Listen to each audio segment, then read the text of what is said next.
Welcome, friends, to another edition of Economic Update, a weekly program devoted to the economic dimensions of our lives and those of our children. I'm your host, Richard Wolff. Today's show is a little different from what we normally do. It's a presentation of Karl Marx's analysis of classes. Why? Because it is extraordinarily pertinent and insightful for us here, now, in 2025. Marx made a major contribution, and we're the losers if we don't learn from it. Just as is true with Adam Smith, David Ricardo, and other great thinkers in the history of economics and of the other related topics we deal with. And so I am devoting today's program to showing what a remarkable contribution Marx made and how and why we need it and to use it now.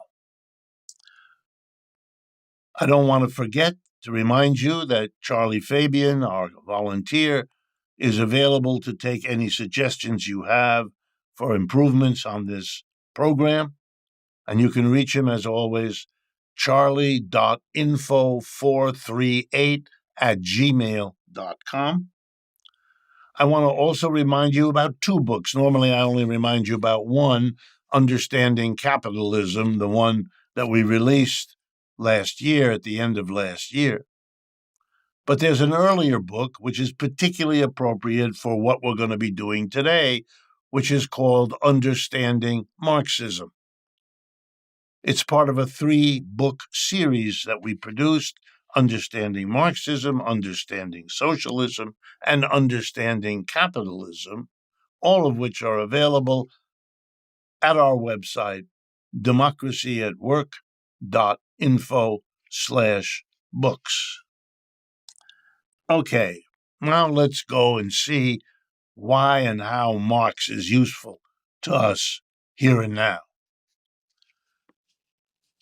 Marx begins by reminding us that the history of the human race is a history, the early centuries of which had us living in a remarkably similar way in Europe, in North America, in Asia, Africa, Latin America, and so on. We lived in small groups, tribes, villages, kinship arrangements of one kind or another. And what was remarkable about that is that they were roughly egalitarian. There weren't enormous differences within these groups between the rich and the poor, or between the powerful and the powerless. It didn't work like that.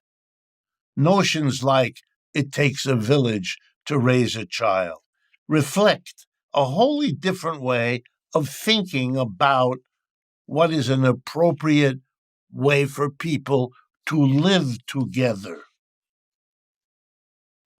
Then, in what we call modern history, something happened that changed all of that. In one system called slavery, we make a fundamental distinction within groups of people living together. The distinction, these individuals are masters, those individuals are slaves. Wow, that's very, very different. In that situation, some people literally own other people as property, something which in earlier human history was unthinkable. And Marx is, like many, many people, not so thrilled about what happened in modern history with slavery, or for that matter, what happened after slavery with feudalism, in which some people were lords and other people were serfs.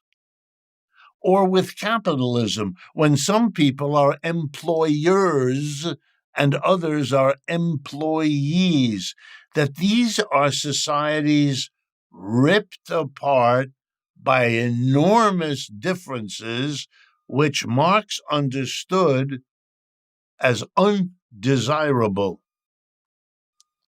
Like many, many other people, Marx had a better feeling about let's use modern language, the democratic community, a community characterized by an equal distribution of wealth and income, more or less, and an equal distribution of political power, where the key word came to be democracy.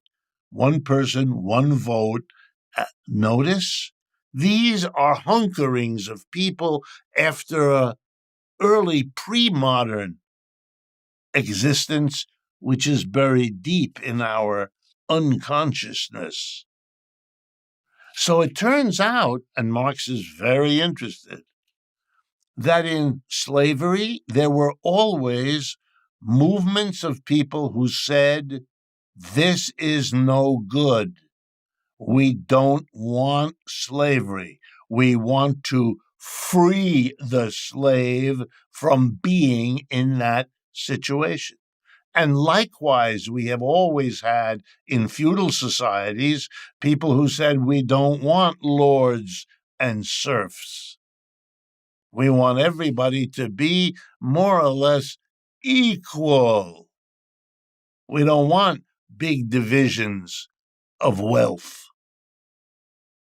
And we don't want big divisions of power. And guess what? In capitalism, the same thing. The majority of people, and that goes right down to the latest Gallup poll in 2024, the majority of Americans don't like the gap between rich and poor in this society. They don't know how bad it is, but what they want is a lot less inequality than what we have. Less inequality in terms of wealth and less inequality in terms of real political power. So Marx is in line with the majority of people, and always has been, who have been very dissatisfied, unhappy with the conditions of slavery, feudalism, and capitalism. But of course, we must remember that while the majority of people weren't happy, not at all, and remembered, like Marx did, how it used to be before we had these divisions. These divisions were attractive to the people at the top. The masters didn't fight to get rid of slavery, and the lords didn't fight to get rid of feudalism, and the capitalists surely aren't fighting to get rid of capitalism. No. They all understood they had a big job to do, to hold on to the system that privileged them. They had to overcome the masses' dissatisfaction, dislike, disinterest in those systems. So they worked very hard. They established institutions, how to persuade, how to frighten, how to bully the mass of people, and to try to do all of that at the same time to get them to believe you have to have it this way. It's hopeless to try to change it. You can't fight City Hall. The rich will always be there. On and on and on. And often, for long periods of time, this worked. They got the mass of people to live with it. Oh, yes, occasionally there'd be an explosion. We ended up calling them revolutions, where the mass of people would, at least for a time, have less inequality of wealth and income, less inequality of political power. You know, we had some of that in the 1930s in this country. If you look at the distribution of wealth and income in this country, we became much less unequal in the Great Depression of the 1930s. But as soon as that depression was over, by 1945, we resumed the kind of capitalism that creates ever greater inequality until we get to the crazy stage we're in now with the Elon Musks and the Jeffrey Bezos having wealth beyond what ancient pharaohs were able to produce with their slave societies. And Marx, therefore, says to himself, here's the question. Why has it been that unequal societies replaced the egalitarian ones of pre-modern human history? Why have the upsurges to bring us back to egalitarian, democratic social systems, why have they been periodic? Why did they never last very long? What's the problem here? How can the revolutionary effort, as old as mankind, how do we explain that it hasn't succeeded? And he gave the answer. Because there's something in society, in a slave society, in a feudal society, and in our capitalist society today, that constantly produces and reproduces inequality, an anti-democratic political life. And we have to figure out what that is, because if we can stop it, or fix it, or change it, then our drive to egalitarianism, to democracy, can and will succeed. The revolution we make will become permanent, not just temporary. And so Marx set himself that task. Figure it out. What's the problem? And here comes his answer. In every society, there is a system of production. Has to be. Human beings cannot live for very long on nuts and berries and running around the woods collecting them. Human societies early on and throughout the millennia have been reliant on producing more and more of what they come to depend on. They produce their own food. They produce their own shelter. They produce their own clothing, and on and on. And Marx's insight is this.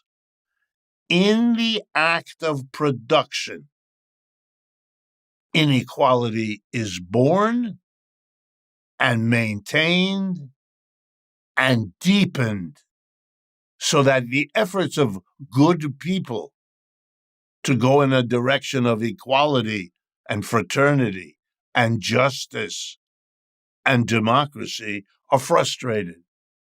At best, they achieve them, but they don't last.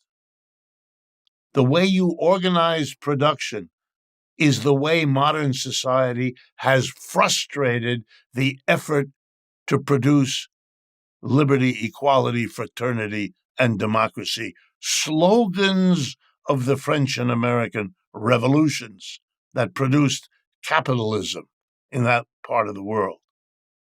So in the second half of today's show, I'm going to show you exactly how Marx's class analysis solves the problem.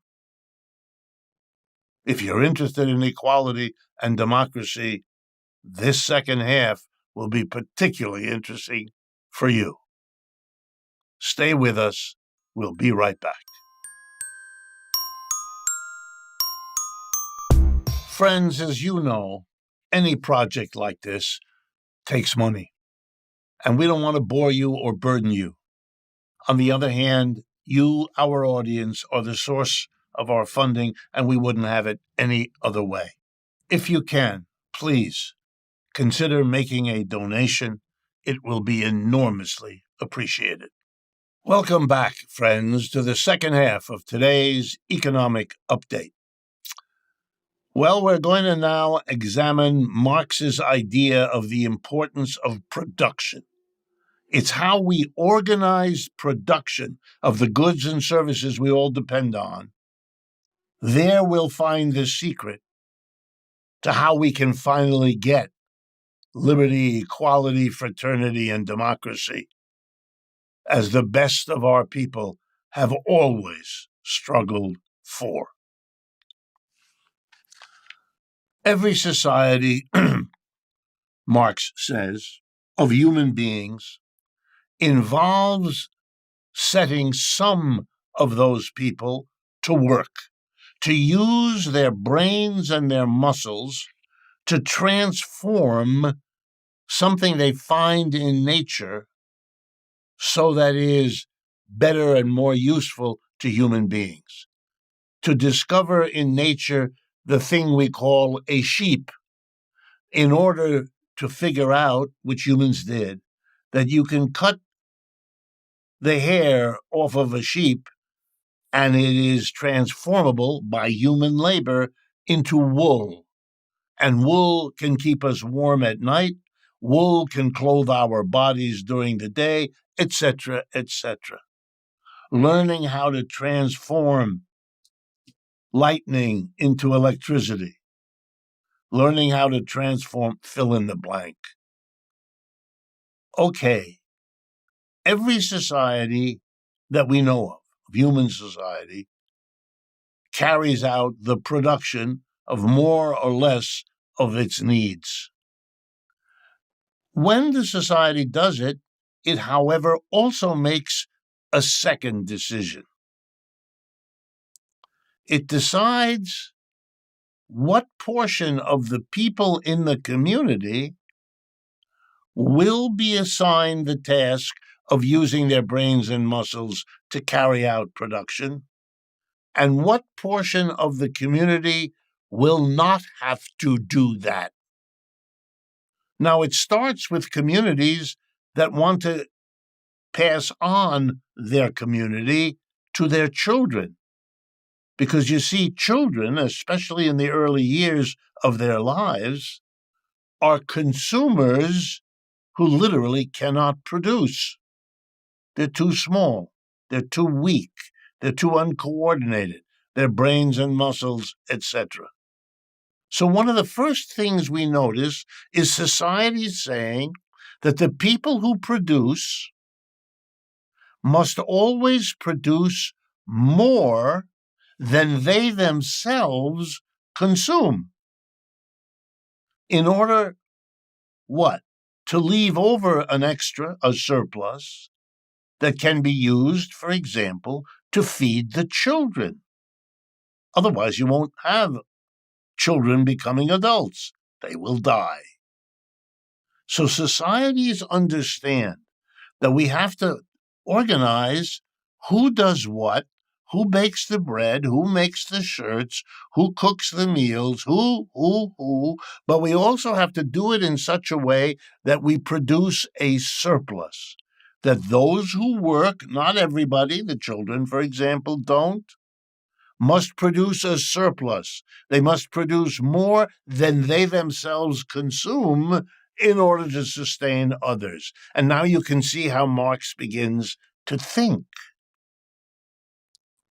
We might also, and that's what slavery begins, have a situation where we say some people, not just children, some adults, are going to be free from using their brains and muscles to produce the food, the clothing, the shelter we all depend on. And who are they in slavery? We know, you know. The masters. They don't have to. They can live in the great house, consume wonderful meals, wear fantastic outfits, and live the life of Riley, because other people are producing so much that we can feed and clothe and shelter them the slaves, and still have such an enormous surplus that we can take care of the children and also a community of adult masters. And then Marx says, that's how slavery works. The masters, being in charge, keep down what the slaves get to consume. They make the slaves work as hard as possible, produce as much as possible, but take for themselves the minimum.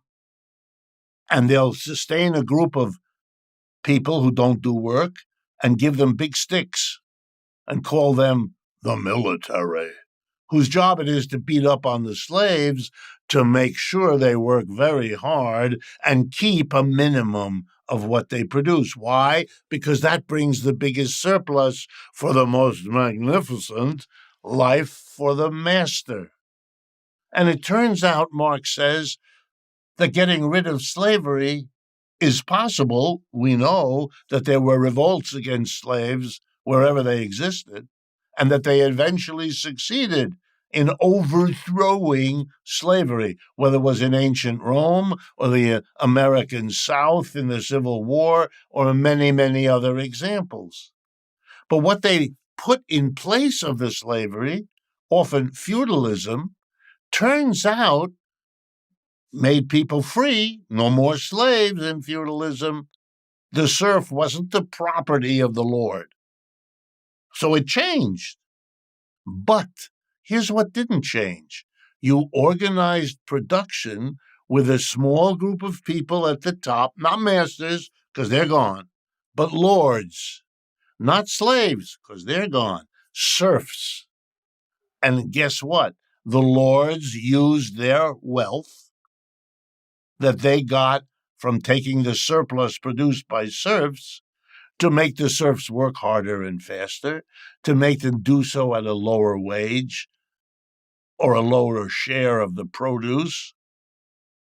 They did a lot similar to what the slave masters did, but a different system, but one that couldn't realize the dream of the slave, which was to be free.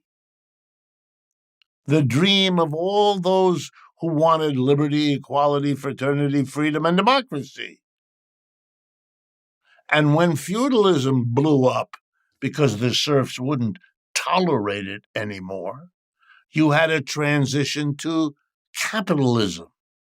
No more slave, no more serf, no more master, no more lord. What you had instead was employee, employer. And guess what? The employees found their wages and their income pressed down, just like the slave and the serf. And the employers accumulated incredible wealth, just like the masters and the lords. Why? Because you had a production system in which some people produced a surplus that they delivered to other people. Therein lies the durability of inequality. Those people who get a disproportionate share use it to keep it. Those denied the fruits of their labor find themselves forever compelled to produce surpluses for the other. The working people today have to go to work to live.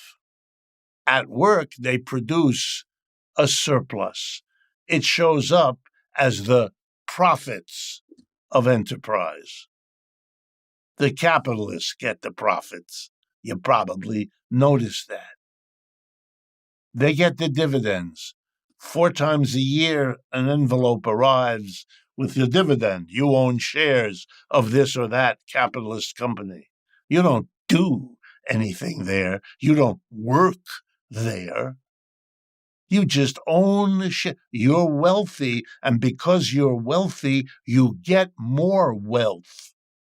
Whereas the worker, because they don't have any of that property, because they're not an employer, are stuck with earning enough to kind of keep themselves alive.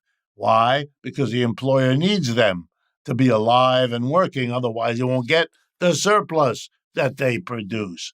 And Marx, therefore, reaches his momentous conclusion. All human societies are class divided. And by class, he means those who work and produce a surplus versus those who just gather the surplus into their hands. On one side, slaves, serfs, and employees like you and me. And on the other hand, masters, lords, and employers, like Elon Musk. And the gap gets wider. Do we sometimes make revolutions? Yes. And we demand equality, fraternity, democracy, liberty. People are demanding it right now, all over the world, right here in the United States, every bit as much. But who's working against it? The employers. They have their political parties, Republican and Democrat, who keep this whole analysis out of the schools, out of the media. Marx has a scary name. Why? He's dead, he can't do much. But his idea is to say, if you don't understand this, you will continue to fail to achieve what most people want, a much more egalitarian, democratic society than what we have. To get that, you have to change the system of production. You can no longer have a mass of people producing surplus that flows into the hands of a tiny group. Employers in the United States, according to the U.S. Census, are 3% of our population. The richest 10% of our people own 80% of the shares of stock of American enterprises. Okay, we know what we got. But to change that, to get equality and democracy, we have to change the system of production.